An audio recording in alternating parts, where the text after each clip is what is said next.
Hey, what's up guys? Little Luigi here, and welcome to STeller episode 6.1, round 6. Just a reminder, we have 7 contestants who gave 2 sentences each. Remember, anyone can vote, any contestant, any viewer, anyone can vote, so don't forget to vote when you're watching this episode. Remember, every contestant that wasn't Max Fecto had a chance to stab Max Fecto, making him lose 5%, or they had a choice to spare him, making him not lose 5%.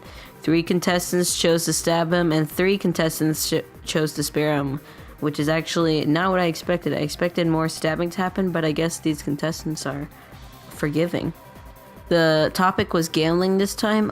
Don't gamble, kids. And speaking of gambling, I got everyone's standard deviation and averaged them to see who is the most controversial. And it turns out that Mafia Boss, Angel, and Percival Von Dragon are the most controversial, and Cormanil Brandon and Max Fecto are the least controversial. Also, I decided I'd finally show you guys the popularity contest again, since the amount of times I mentioned Cormanil and Max Fecto.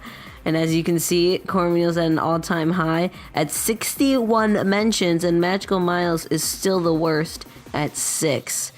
And that's really not great. But Percival Von Dragon and CT3K got boosted up that round because I talked about them a lot. And that's really all I have to say.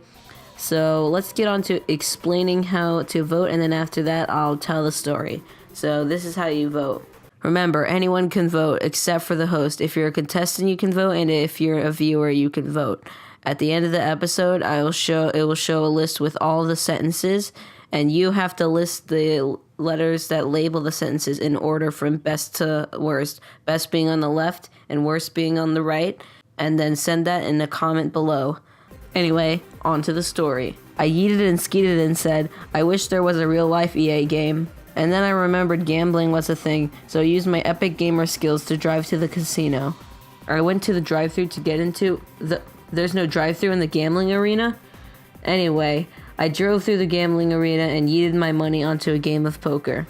It seemed to make everyone unhappy. Judging from there, then some bloke with a pretty dandy tuxedo told me that I needed to place chips if I wanted to play. I was taken off guard by that. I'd completely forgotten to stop at 7-Eleven to up on some nacho cheese Doritos. That was when a random sage placed a headband of intellect on my head, and it boosted my intelligence score up to 19. This sudden comprehension gave me the insight to seek poker chips rather than food chips.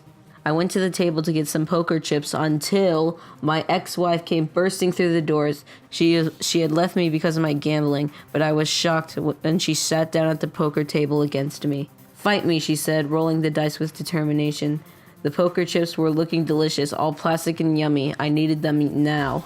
The determination flamed through my eyes. Not only did I want and have to show Karen what she was missing, but I needed those poker chips. I continued my game, winning every round till Karen finally left crying off to Brad. I showed her. And that's the story. Don't forget to vote, kids. I'll see you in the next STeller episode. Bye!